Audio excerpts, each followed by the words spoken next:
तज्जयति परं ज्योति समं समस्तैरनन्तपर्यायैः दर्पणतलैव सकला प्रतिफलति पदार्थमालिका यत्र।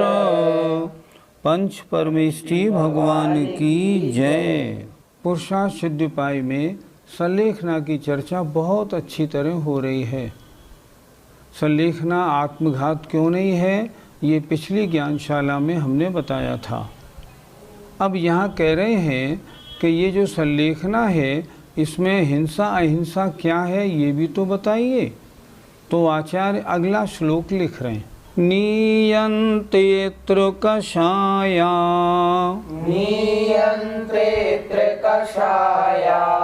हिंसाया हेतवो यतस्तनुताम्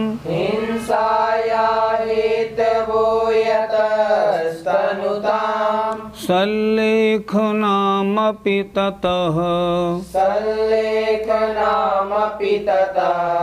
प्राहुर्हिंसा प्रसिद्ध्यर्थम्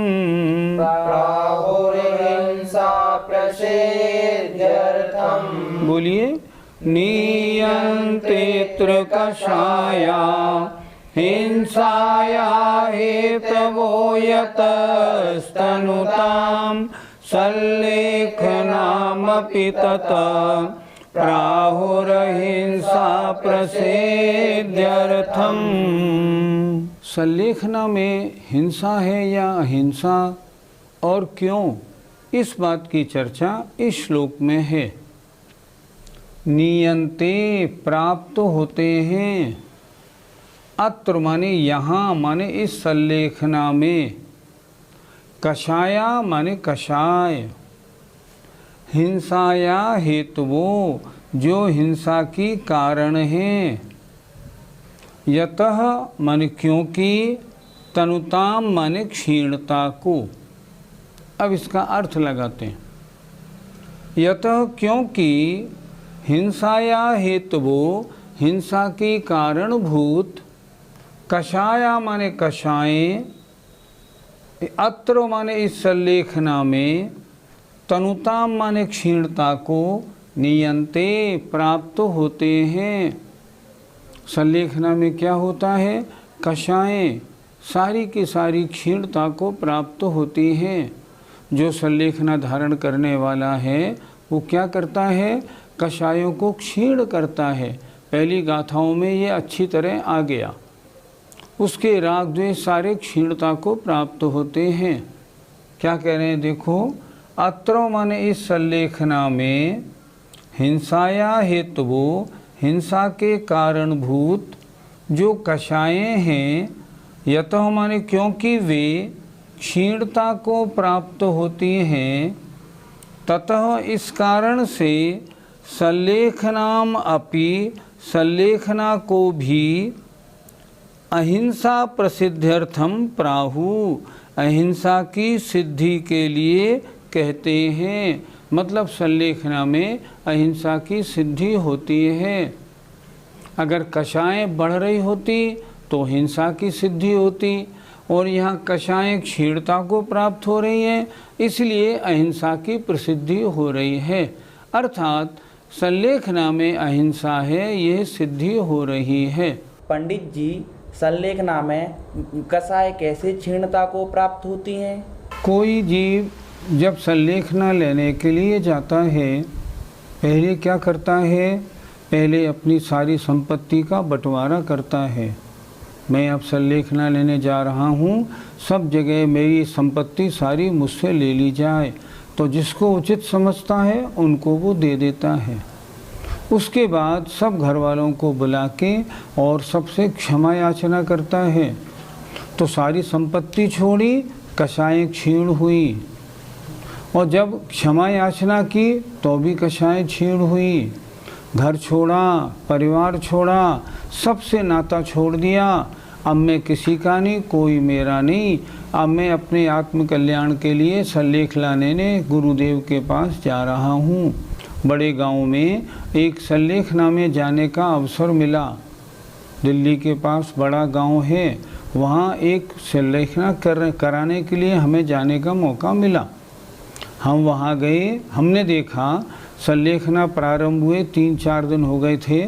सल्लेखना करने वाला क्षपक आर्य पद पे था और उसने उपवास धारण कर रखा था। अचानक एक लेडी जो उनकी बेटी थी वो उनके पास आई और उनसे लिपट गई। वो जो सल्लेखना करने वाली क्षपक थी ना, उन्होंने मेरी ओर देख के कहा, इसे हटा। मैंने उनसे कहा, आपकी बेटी है, होगी बेटी, हटाओ, मेरी कोई बेटी नहीं। मैंने कहा देखो तो इनके परिणामों में अब राग वगैरह कुछ नहीं शेष रहा। जब एक रत्तीबाई जी थी, पहले जबलपुर आश्रम की अधिष्ठाता रत्तीबाई जी ने मुक्तागिरी में सल्लेखना स्वीकार की थी। सल्लेखना स्वीकार करने को उनकी सल्लेखना चल रही थी, 2-3 दिन ही हुए थे। घर वाले आए और उनके सामने रोने लगे, अब आप चली जाओगी, हमारा क्या, हमारा कैसे, हम तो आपके हैं, ऐसे रोने लगे, आंसू बहाने लगे। थोड़ी देर बाद आचार्य श्री आए तो रत्तीबाई जी ने हाथ जोड़ के कहा, आचार्य श्री, मेरे कमरे में मेरा परिवारी एक भी नहीं आना चाहिए। ये लोग मेरी समाधि को बिगाड़ते हैं, ये लोग मुझ में राग द्वेष उत्पन्न कराते हैं। मैं समाधि में हूँ, कषायों को क्षीण करने की कोशिश कर रही हूँ और ये सामने बैठ के आंसू बहाते हैं।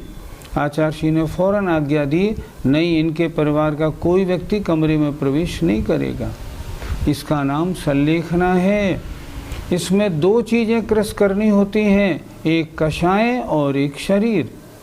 तो जब कषाय क्रश करने का नाम सल्लेखना है, तब यहाँ कषायों में उनका क्षीणता को प्राप्त होना स्वाभाविक है। इसलिए इस सल्लेखना में कषाय क्षीण होती हैं और कषायों का क्षीण होना हिंसा का क्षीण होना होता है। इसलिए ये सल्लेखना अहिंसा के लिए प्रसिद्ध है। आचार्य का कहना बिल्कुल सही है। पंडित जी, सल्लेखना में अंतिम समय पर ही क्यों जोर दिया जाता है? जीवन में आयु बंध के काल, जो अगली आयु है उसके बंध के काल 8 बार आते हैं। आयु के 2 त्रिभाग छोड़ के आते हैं और 8 ही त्रिभागों में आयु ना बंधी हो तो अंतिम समय आयु बंधती है। इसलिए अंतिम समय आयु बंधने के चांसेस हैं। इसलिए अंतिम समय परिणाम बहुत धार्मिक रहने चाहिए ताकि अगली आयु अच्छी बंधे।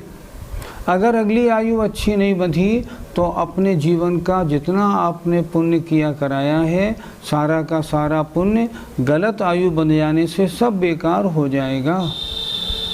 इसलिए अंतिम समय सल्लेखना पर बहुत जोर दिया जाता है। मैंने पहले भी एक बार कहा था, जैसे कोई मंदिर बना हो, मंदिर पर शिखर न लगा हो, उसी तरह सारे जीवन में आपने धर्म ध्यान किया लेकिन अभी शिखर नहीं लगा। और जब धर्म ध्यान के ऊपर सल्लेखना का शिखर लगता है तब सारा धर्म ध्यान सफल होता है। मंदिर पर शिखर लग गया, अब मंदिर शानदार, दर्शन करने योग्य, बहुत सुंदर हो गया। उसी तरह जीवन भर का जितना धार्मिक क्रियाकलाप है वो सल्लेखना होने से शोभा को प्राप्त होता है। और अंत अगर खराब हुआ तो सब खराब हो जाता है। कहते हैं ना, अंत गता सो गता। इसलिए अंतिम समय में ही सल्लेखना पर जोर दिया जाता है। पंडित जी, सल्लेखना के कितने भेद होते हैं? सल्लेखना के भेदों का वर्णन कई प्रकार से प्राप्त होता है। 3 भेद भी हैं, भक्त प्रत्याख्यान आदि, और 2 भेद भी हैं, यम सल्लेखना और नियम सल्लेखना। ये यम संलेखना नियम संलेखना क्या होती है? मान लो कोई व्यक्ति पानी के जहाज में है, पानी का जहाज टूट गया, समुद्र में गिर पड़ा। अब गिर पड़ा, उनने वहाँ समाधि ले ली। अगर मैं जीवित बचा तब तो भोजन करूँगा, नहीं तो मेरे आजीवन चारों प्रकार के आहार का त्याग है। ये हुआ नियम संलेखना। और आयु के अंत में जो संलेखना की जाती है वो होती है यम संलेखना।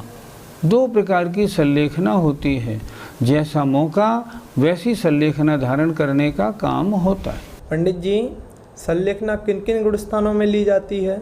किसी भी जीव के गुणस्थानों का हमें कोई पता नहीं लगता।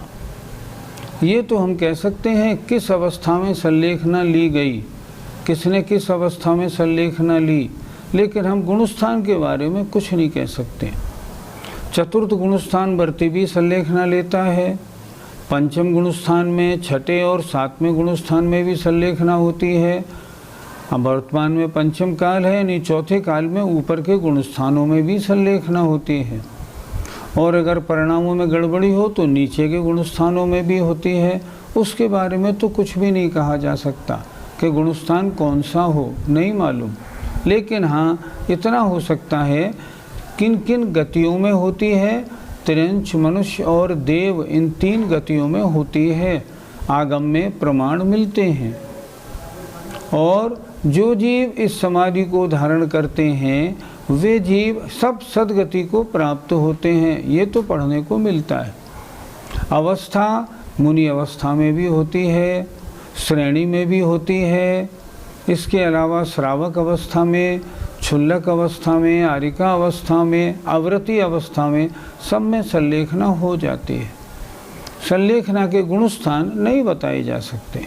इस अधिकार का अब अंतिम श्लोक आया है।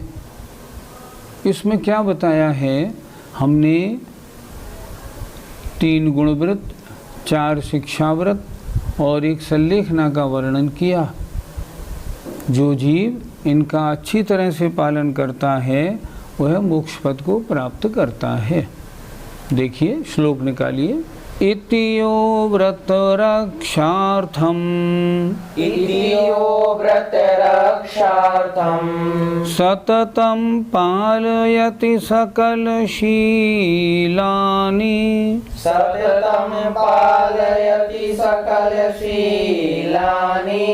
वर्यति पतिं वरेव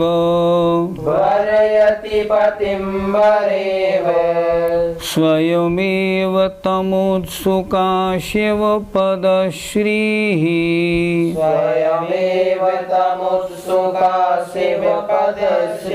बोलिए।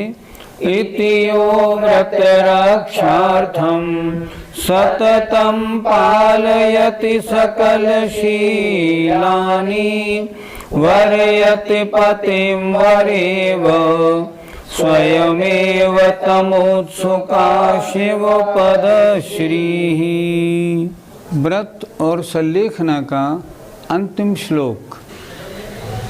इति इस प्रकार, यो माने जो जीव, जो श्रावक, व्रत रक्षार्थम व्रतों की रक्षा के लिए, सततम माने निरंतर, पालयति पालन करता है समस्त शीलों का।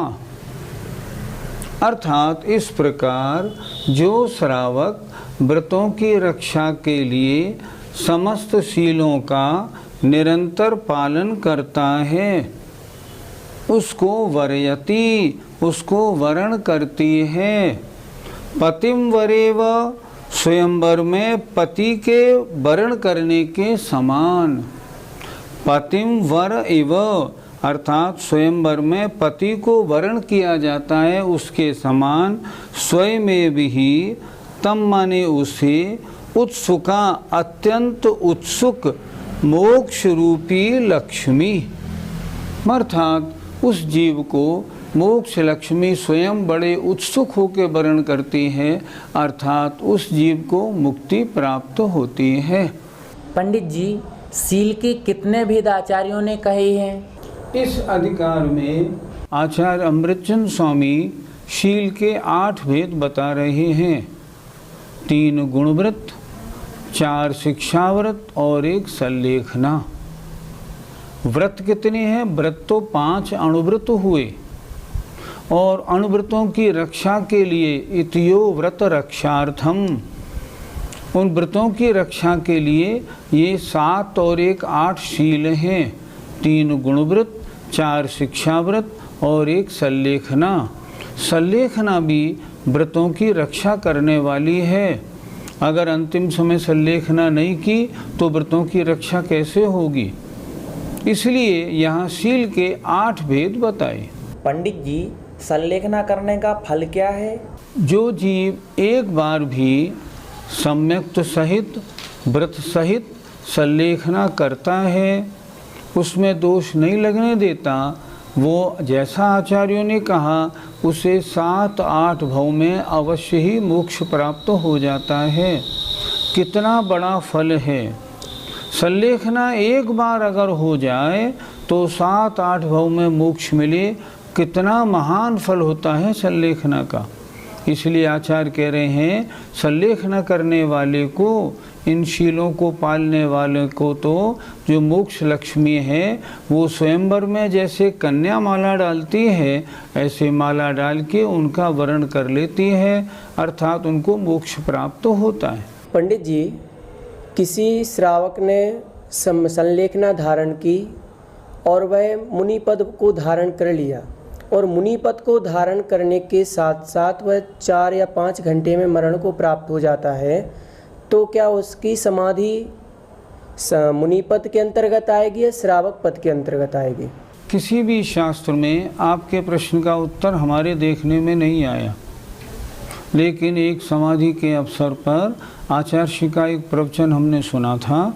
उसमें उन्होंने बताया था अगर मुनि बनने के बाद वह जीव 2-3 बार चर्या के लिए ना उठा हो, मतलब आहार करने नहीं गया हो, अर्थात यदि 4-6 घंटे में एक दिन में ही उसकी समाधि हो जाए और चर्या के लिए न जा पाए 2-3 बार, तब उसकी वह सल्लेखना श्रावक अवस्था में मानी जाएगी, मुनि अवस्था में नहीं।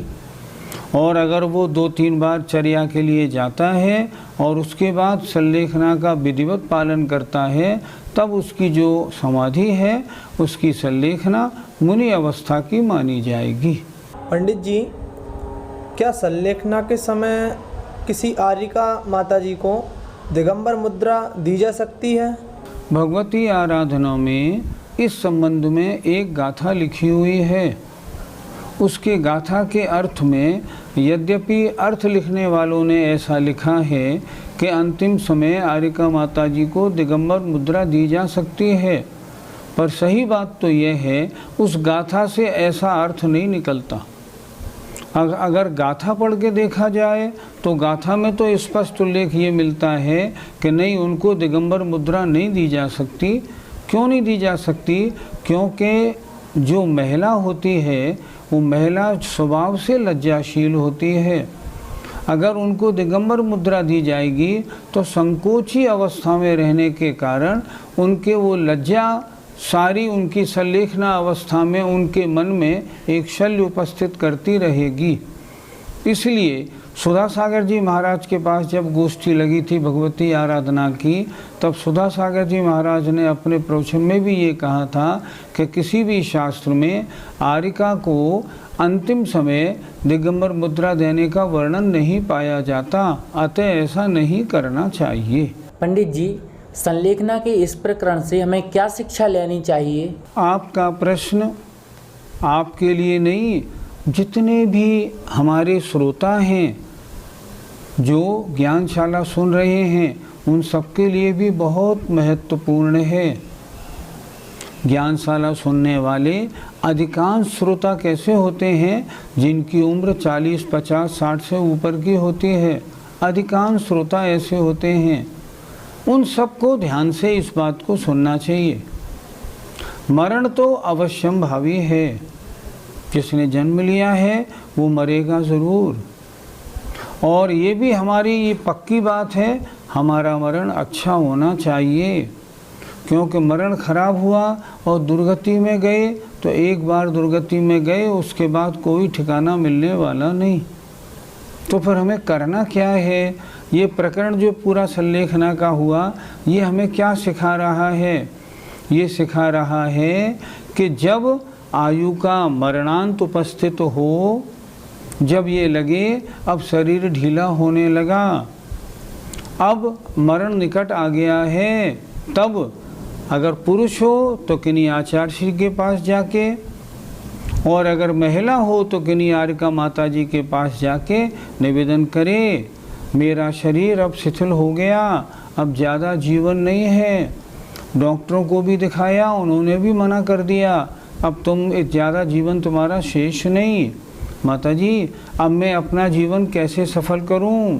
आचार्य श्री मुझे अपनी शरण में ले लीजिए, मेरी विधिवत सल्लेखना करा दीजिए, अपने को उन्हें सौंप दे, और फिर वो जैसे कहें शेष समय जो बचा है, मान लो महीने, 2 महीने, 4 महीने, शेष समय उनके अनुसार गुजारे। आप सब श्रोताओं से मेरा निवेदन है, आप सब भी बिल्कुल पक्के हो जाएं। हम बिना व्रत के, बिना सल्लेखना के मरेंगे नहीं।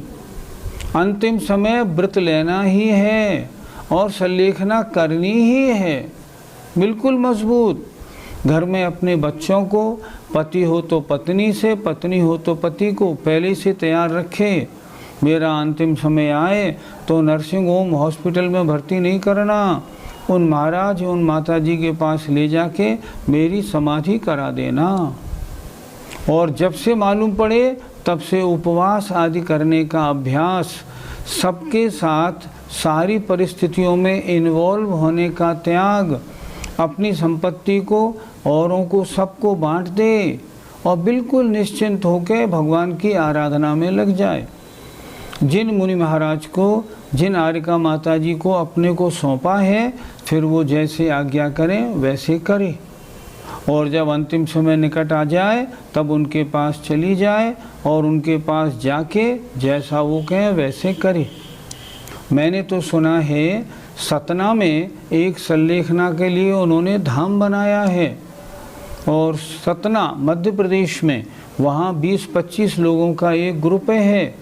उन्होंने ये नियम बना रखा है, जहाँ के लोग किसी वृद्ध महिला या पुरुष की सल्लेखना कराना चाहें, उन्हें मात्र सूचना दे दें और वहाँ तक छपक को पहुँचा दें।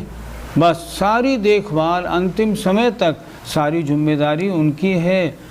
कितना बढ़िया काम उन्होंने लिया है। सतना वालों को मैं तो धन्यवाद देता हूँ कि उन्होंने महान काम लिया है। आचार्यों ने लिखा है शास्त्रों में, एक व्यक्ति की सल्लेखना कराना 1 करोड़ नवीन मंदिर बनाने के बराबर है। बहुत सुंदर काम लिया है। सतना वाले सल्लेखना धाम के लिए बधाई के पात्र हैं। हम और आप सब भी समझ लें, अगर घर वाले टाइम न दे सकें तो घर वालों से कह दें, भैया वहाँ पहुँचा दो ताकि हमारी विधिवत सल्लेखना हो जाए।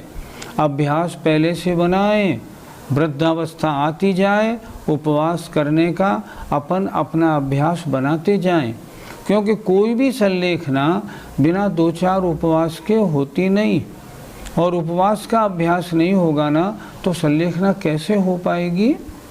इसलिए अभी से अभ्यास बनाएं और मन में संकल्प रोज बोलें, दिन रात मेरे स्वामी ये भावना में भाऊं, रोज बोलिए और मजबूत हो जाइए। बिना सल्लेखना के मेरा मरण नहीं होगा, मैं मरूंगी नहीं, मेरा तो मृत्यु महोत्सव मनाया जाएगा, ऐसी भावना बनाएं। अगर आपने इस चैप्टर को सुन के टीवी के ऊपर सुना है और धारण किया है, तो ये आपका सुनना और धारण करना कब सफल होगा? जब आप मजबूत होकर इस बात का संकल्प कर लेंगे। जब मरना है तो ढंग से क्यों ना मरें, इसलिए मजबूत हो जाइए, संकल्प बना लीजिए और विधिवत अंतिम समय सल्लेखना पूर्वक आप सबका मरण हो, मेरा भी और आपका भी, ऐसी मेरी भावना है। जय जिनेंद्र।